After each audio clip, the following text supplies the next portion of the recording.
noches, bienvenidos al programa número 46 de Desafío 2018, aquí en la pantalla de C5N en la cuarta temporada. Después de 2 meses, hoy el dólar volvió a coquetear, volvió a tocar los 40 pesos. Enseguida vamos a estar enumerando cuáles son las razones de este nuevo salto que pegó el dólar y, como suele suceder, nos pone nervioso a todos. Pero el programa de hoy va a estar centrado en lo mal que viven los pobres en los countries y en lo mal que viven los pobres en los asentamientos y en villas miserias. Lo primero, a cuento de esto que seguramente habrán visto, este caso que salió a la luz pública de discriminación en el country Nordelta. Un ejemplo de los tantos que suceden. No permiten que las empleadas domésticas viajen en el mismo transporte que los dueños del lugar. Hace recordar a la segregación que había en Estados Unidos, hasta no hace mucho, o al apartheid en Sudáfrica. Y lo segundo tiene que ver con la muerte, en realidad el asesinato, de Rodolfo Orellana, un militante de la CETEP de 36 años, asesinado, y hay serios indicios que por un balazo de la policía provincial, porque de uno de los tantos asentamientos que hay en este país quiso ocupar una tierra. Te vamos a mostrar en detalle un mapa con los asentamientos y villas de este país, de donde esa gente desesperada trata de ocupar un lugar con la ilusión de vivir un poco mejor.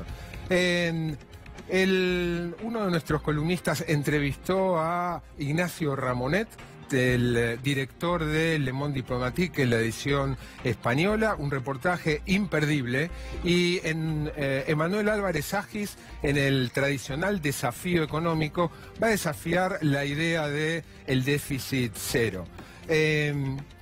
Y si vos querés enterarte qué es lo que va a pasar mañana en Asunción, ahí en Luque, qué va a decidir la Conmebol, si le van a dar el partido por ganado a Boca, si van a reprogramar el partido para el 8 de diciembre, para Abu Dhabi, en este programa no te lo vamos a contar.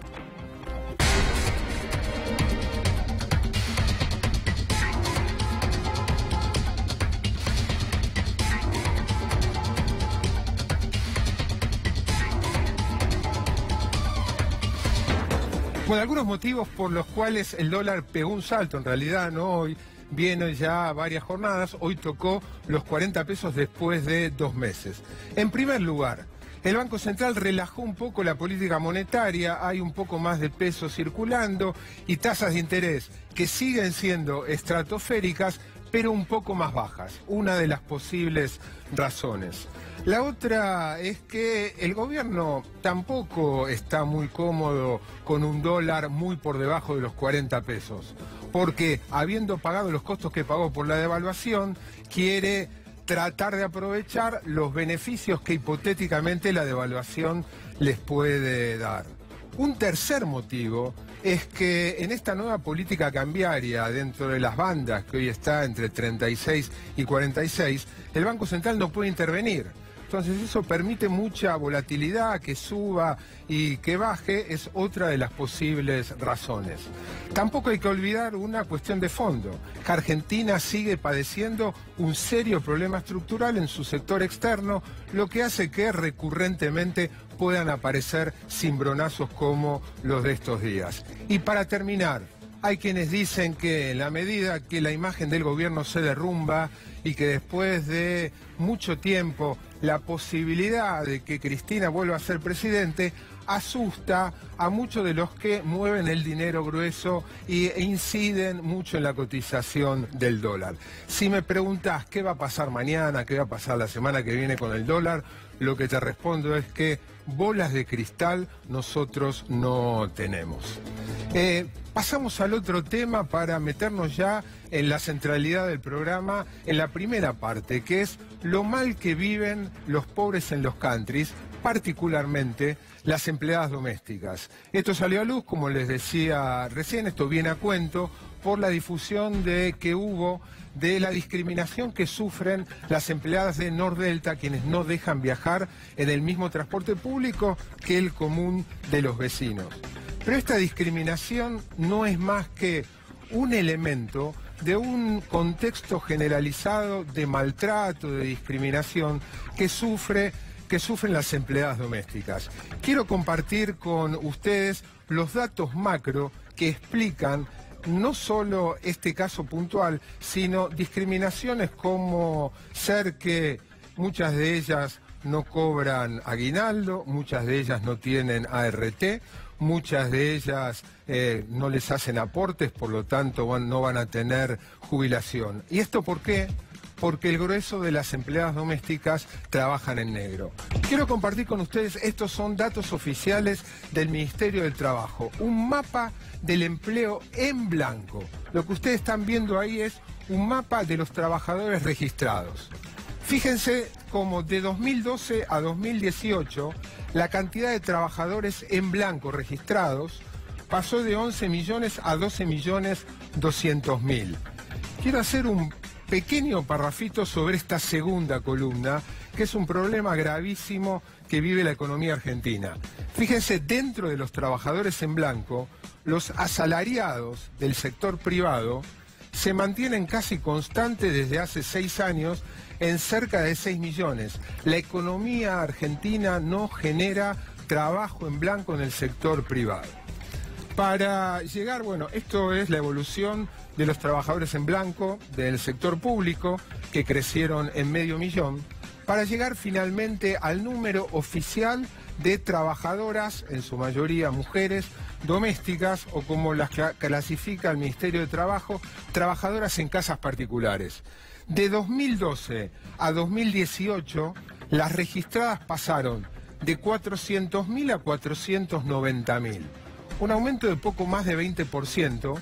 Uno puede ver el vaso poquitito lleno y decir hubo un aumento.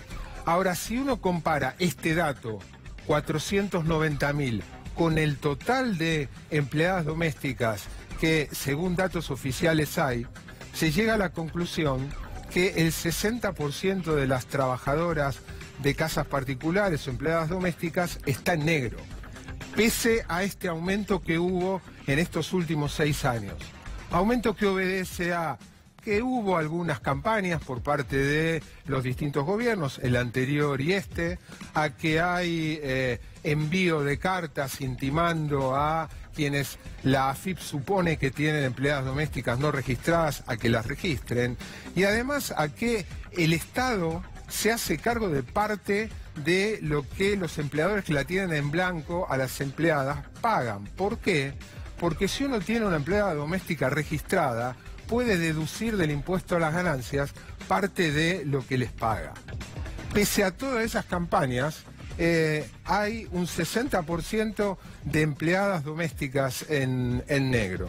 Un último ejemplo de lo que sucede. Uno puede pensar, bueno, la mayoría de las empleadas domésticas que están en negro son empleadas domésticas en domicilios, en hogares, en familias de clase media. Pues eso no es así. Hubo hace muy poquito una serie de inspecciones por parte de la AFIP. Inspeccionaron 30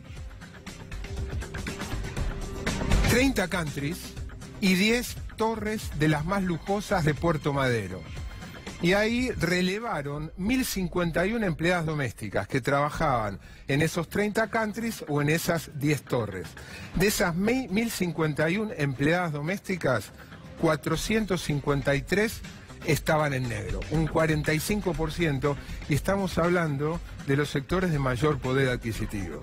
Y lo que dije más de una vez, moralmente es lo mismo tener un empleado en negro en un comercio, un empleado en negro en el campo, sectores con altísimo nivel de falta de registración, de empleo en negro. Ahora, tener en tu casa a quien te cuida el chico, a quien te limpia el baño, a quien te hace la cama, a quien te prepara la comida, la empleada en blanco, da la pauta de una falta absoluta de escrúpulos. Vamos a charlar ahora con 2 dirigentes del Sindicato de Empleadas Domésticas para profundizar sobre esta primera parte de los pobres. En este caso, los pobres, las empleadas domésticas que la pasan mal en los lugares de alto poder adquisitivo, particularmente en los countries.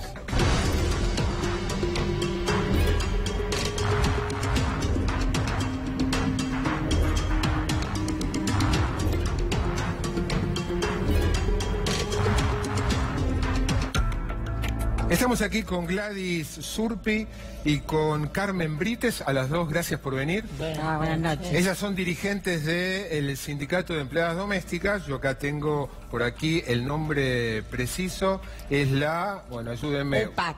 UPAC. Unión Personal Auxiliar de Casas Particulares.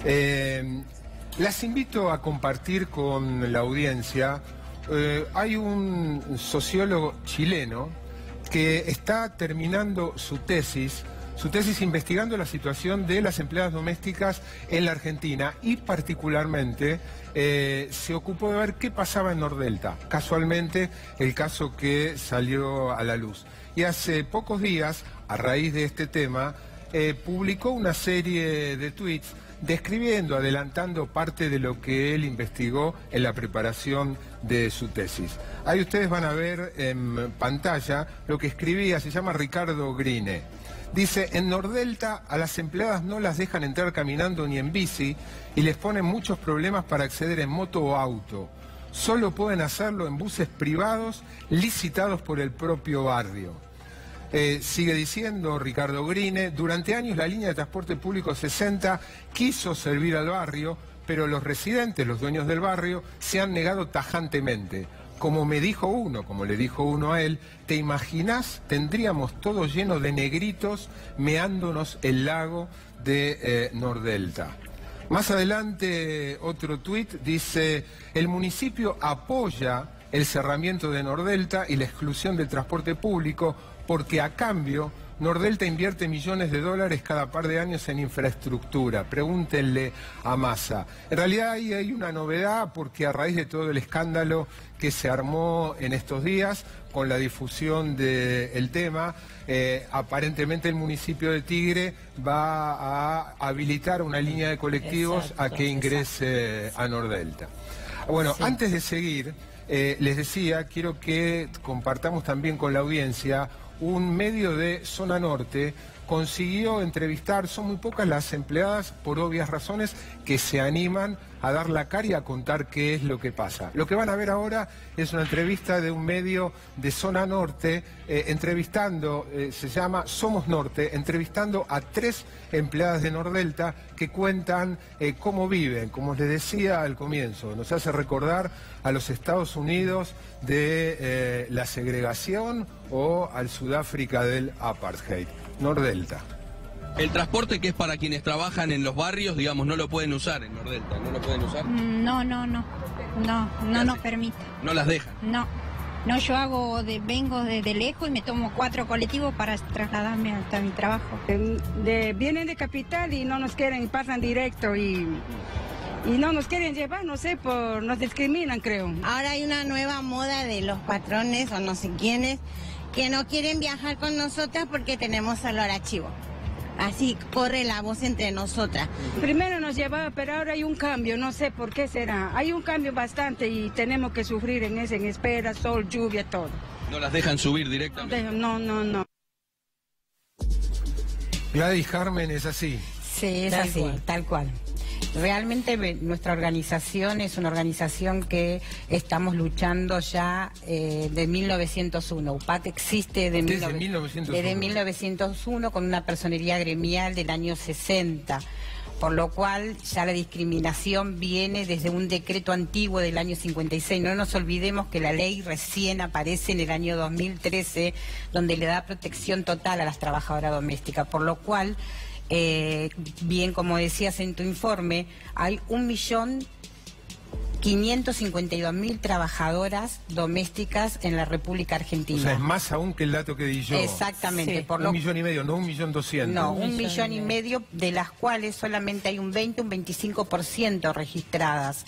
Y realmente eso hace que las trabajadoras que hoy tienen derecho a una ley protectora, donde, como bien dijiste vos, tienen obra social, tienen ART, tienen vacaciones, tienen aguinaldo, tienen licencias, no están protegidas porque las llevan a la informalidad. Esto de no saber o de no pensar que la trabajadora doméstica es una trabajadora y no es una sirvienta como antes se le decía. Ella es una trabajadora de la cual rinde un servicio y por eso una remuneración.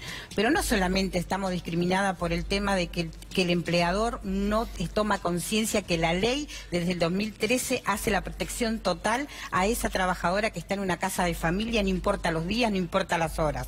Y eso creo que el empleador no lo toma en conciencia. Creen todavía que somos de la familia, que podemos trabajar en un sistema donde no tenemos derechos, y eso no es así. La trabajadora doméstica a través del año 2013 tiene todos los derechos como cualquier otro trabajador. Esto es transversal en familias de clase media, en familias de clase alta, en countries, en barrios. Esto es para todos. Para todos. Es No hay una diferencia. ley, no hay diferencia, ni siquiera para las trabajadoras migrantes, que tenemos una gran mayoría de trabajadoras migrantes que no están, principalmente las compañeras paraguayas, que vienen de una cultura mucho más sumisa, por lo cual no quieren pedir sus derechos. Entonces, la trabajadora migrante y la trabajadora nacional argentina tienen los mismos derechos como cualquier otro trabajador y tienen una ley protectora. Lo vuelvo a repetir, señores empleadores, todos tienen obligación de registrar a su trabajadora doméstica que tienen dentro de su casa, ya sea limpiando, cuidando a un anciano, cuidando a un niño o una niña, haciendo las tareas de jardinería, y todas las categorías que realmente la ley lo dispone, ¿no? Que son 5 categorías. Lo de Nordelta, si nos circunscribimos a barrios privados, a barrios cerrados, a countries, no es una excepción. O sea, ¿saltó el caso de Nordelta? Por supuesto. Hay muchos country que puede estar pasando lo mismo y no ha salido a la luz todavía. Pero nosotros estamos trabajando con todos para que esto no vuelva a suceder, porque la discriminación en pleno siglo XXI es imposible. Somos trabajadoras iguales que lo mismo que cualquier otra, ¿no es cierto?, con los mismos derechos. No teníamos licencia por maternidad, un gremio totalmente de mujeres, y no había licencia por maternidad. Solamente, perdón. ¿Cómo explican que de 1.500.000 o así fueran 1.200.000 hay menos de 500.000 registrados?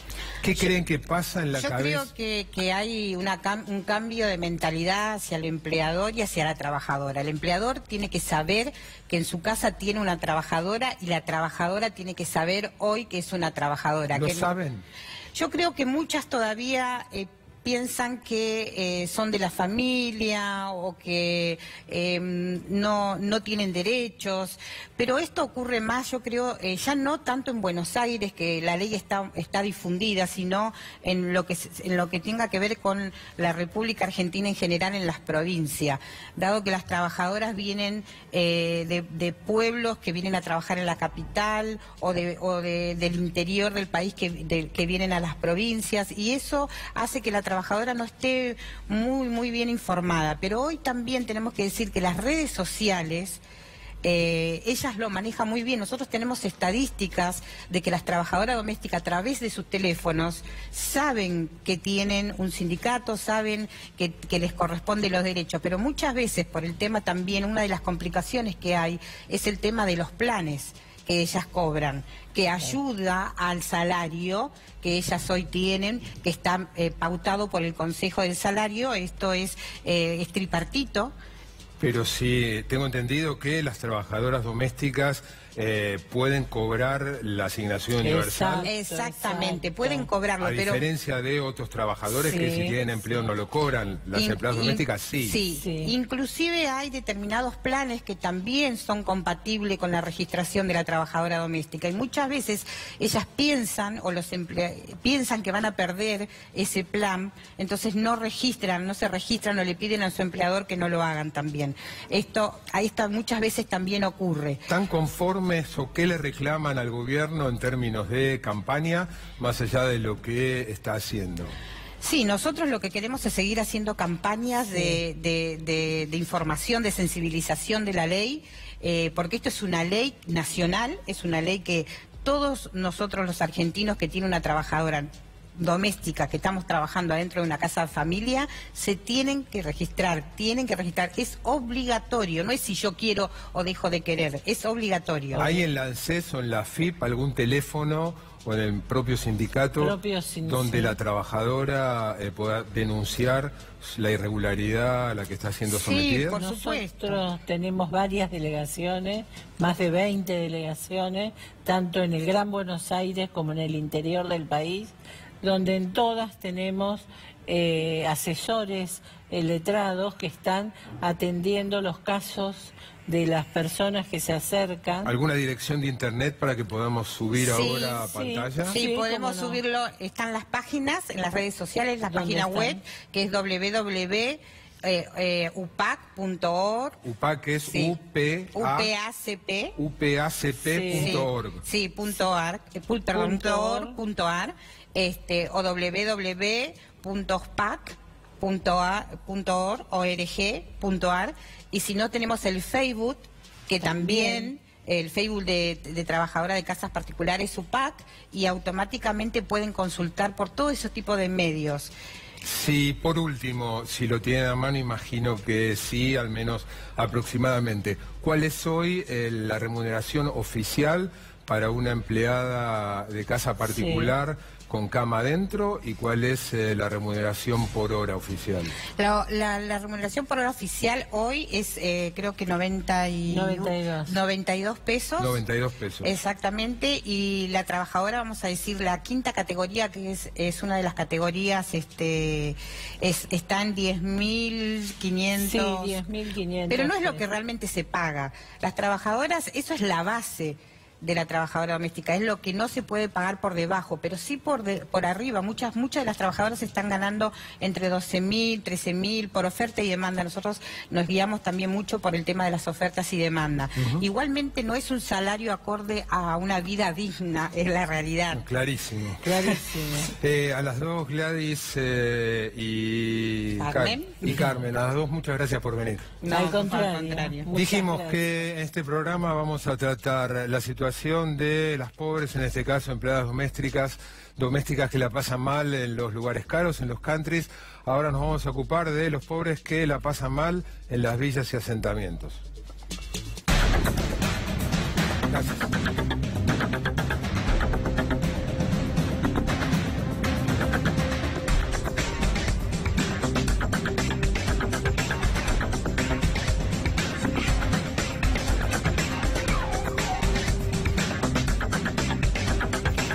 Nuestro productor ejecutivo y periodista se encargó de este informe para, un poco poner en contexto lo que terminó con el asesinato de Rodolfo Orellana, alguien que vivía en un asentamiento en La Matanza. Exactamente. Y que vio, junto con muchos otros, la oportunidad de ocupar un terreno, y terminó, en principio e indicios, asesinado por una bala de la policía de la provincia. Hola, Claudio. Hola, Marcelo. Vos sabés que precisamente hoy hubo una marcha de las organizaciones sociales a la Casa de la Provincia de Buenos Aires para reclamar justicia. Hay una sospecha bastante fundada de que la bala que mató a Rodolfo Orellana es una bala de la policía de la Provincia de Buenos Aires. Pero eso será parte de la investigación y es uno de los enfoques posibles que tiene la cuestión de los asentamientos. Otro podría ser la cuestión económica o la cuestión política, cómo se llega a estas situaciones, pero nosotros preferimos otro enfoque, otro encuadre que tiene que ver con entender a qué condiciones de vida aspiran, a qué condiciones de vida van aquellos que van a reclamar por la tierra.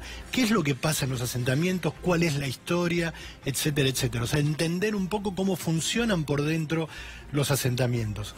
Y precisamente las organizaciones sociales, en conjunto con Cáritas y con una ONG que se llama Techo, elaboró algo muy útil, muy interesante y que todos pueden acceder a ese tipo de información, que es un mapa, un relevamiento de todos los asentamientos que hay en el país. A que además sirvió como base para que se vote una ley, claro, para entregarle el derecho a título. No es un título de propiedad, pero se le aproxima a los que viven en esas villas y asentamientos. Exactamente. Fíjate que no fue una pura estadística, sino fue la base para un proyecto de ley muy interesante. Vamos a compartir, primero, antes de ir a los mapas, vamos a compartir un poco cuál es la situación, cuál es el mapa de datos de qué es lo que pasa en los asentamientos en todo el país. Mirá, en la placa 1 este es el relevamiento que hicieron las organizaciones sociales junto con estas ONG que te mencionaba. Con techo. Sí, hay 3.826 barrios populares en todas las ciudades de más de 10.000 habitantes del país. La superficie ocupada, si vos sumás todos los terrenos que ocupan los asentamientos en todo el país, son 330.000 kilómetros cuadrados. 330 kilómetros cuadrados. ¿Qué quiere decir esto? La ciudad de Buenos Aires tiene 203.000, o sea, es más grande que toda la ciudad de Buenos Aires. Una vez y media más o menos la ciudad de Buenos Aires. Exactamente. Vamos a la placa 2. Que lo pone en términos humanos, en términos de familias, digamos, más de 881.000 familias viven en estos asentamientos.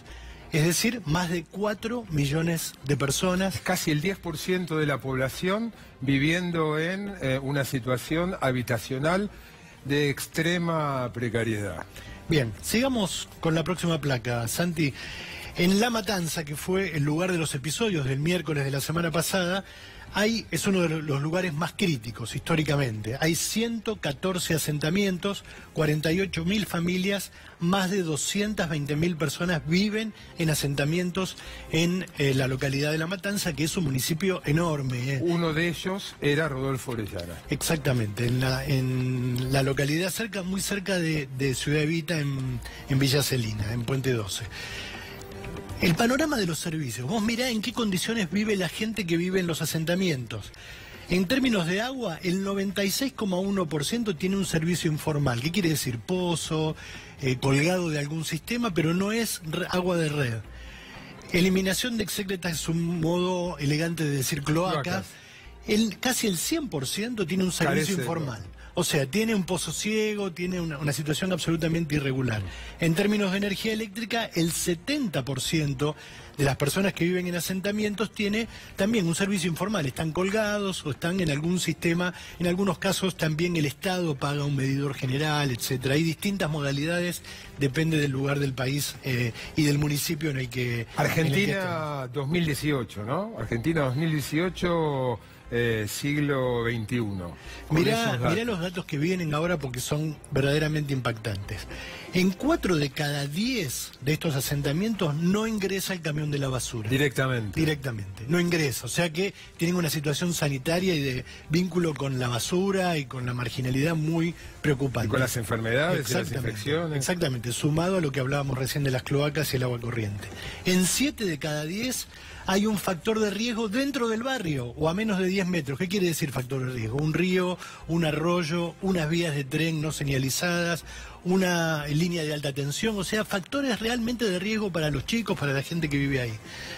En 6 de cada 10 el barrio se inunda y de esos 6 en la mayoría sucede cada vez que llueve. O sea, cada vez que llueve una situación de emergencia. Y por último, también en 6 de cada 10 el servicio de ambulancia es irregular, o sea, no ingresan las ambulancias.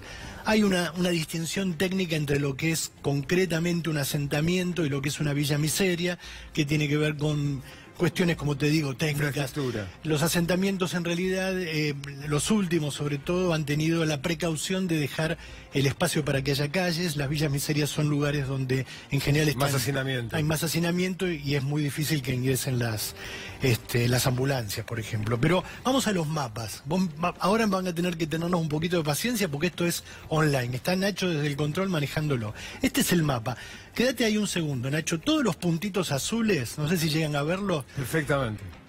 Perfecto. Todos los puntitos azules son los asentamientos que hay. O sea, ven que hay en todas las provincias, desde Tierra del Fuego, aquí en Chubut, en Neuquén, en todas las ciudades grandes del país, alrededor de todas las ciudades grandes del país, hay algún tipo de asentamiento o barrio de emergencia. Obviamente concentrado en los conurbanos de las grandes ciudades. Te metes acá en Buenos Aires, ves lo que es una mancha azul, obviamente en la medida en que Nacho va haciendo zoom, empieza a abrirse el panorama, empieza a abrirse un poco más y ves lo que es el conurbano, o sea, el Gran La Plata, la zona sur del conurbano, el sudeste y sudoeste. Exacto. Pero bueno, vamos a meternos, elegimos 3 barrios, perdón, yo soy de Quilmes, elegí barrios que realmente conozco y puedo entender.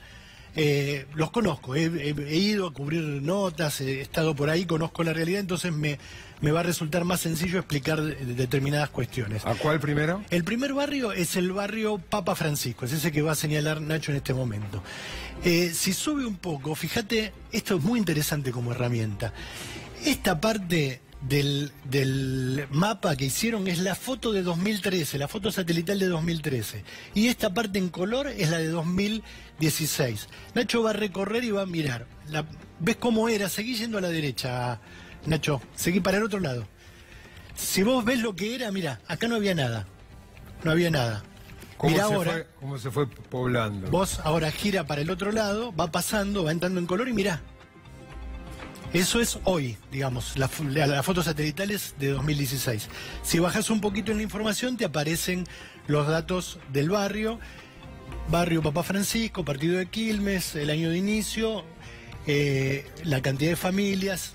Nada, los que se quieran meter, es muy interesante para entender cómo se vive y cuál es la problemática de estos barrios. Todo esto no solo fue un trabajo académico de información, insisto, sirvió para que el Estado tenga que reconocer paulatinamente, progresivamente, a los habitantes de esos 4.000 y pico de villas miserias y asentamientos el derecho de propiedad.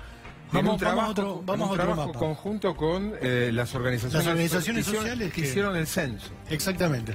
Mira, este es el barrio que se llama Roña Beckerman. ¿Sí? No lo puse yo el nombre. Roña Beckerman. Roña Beckerman, también en Quilmes, muy cerquita del barrio Papa Francisco. Fíjate otra vez, La Barrida, toda esta zona prácticamente despoblada en el 2013 nada más, y si ahora vamos para el otro lado, en color va apareciendo un barrio de emergencia, un barrio... pero fíjate lo que te decía yo, los últimos asentamientos tienen el trazado de las calles, o sea, ya se hacen con alguna conciencia de que por ahí tienen que pasar ambulancias, los camiones de basura, etcétera. Vamos al último, que tiene una particularidad muy, muy especial, es el barrio que se llama Ex-Finescor. Finescor es un frigorífico importante de la zona de Bernal, en el partido de Quilmes. ¿Ese fue el conflicto que tuvo el Barba Gutiérrez? Exactamente. Este es el frigorífico y los terrenos. Fíjate, sobre en 2013, el barrio es de 2010, pero fíjate cómo de 2013 ahora va creciendo. Pues mirá, se ve, ¿no? Impresionante. No sé si lo ven, se puede ver en las casas también. Impresionante. Perfecto. O sea, es realmente muy, muy notable. Y este trabajo... No, o sea, para el que quiera ver, se mete en las páginas de Techo, por ejemplo, de los movimientos sociales. Es un trabajo muy útil para entender la dinámica que tiene, la dinámica y la potencia, aunque sea una potencia negativa, pero la potencia que tiene el fenómeno de la ocupación de tierras. Lo que le pasó a Rodolfo Orellana le pudo haber pasado a cualquiera de los millones, por realidad son millones, que fueron ocupando, como mostraba recién Claudio, terrenos que estaban desocupados. Y que viniendo de lugares aún peores, gente con la ilusión de querer tener su pequeño terrenito propio y de mejorar, bueno, lo fue y lo ocupó. En el caso de Orellana terminó como terminó. Y como vos decías, el 10% de la población argentina vive en estas condiciones. Impresionante. Con estos datos que realmente entristecen y preocupan, nos vamos a un corte, nos queda todavía José Nathanson con el reportaje a Ignacio Ramonet y enseguidita el desafío económico, el mito del déficit cero con Emanuel Álvarez Agis.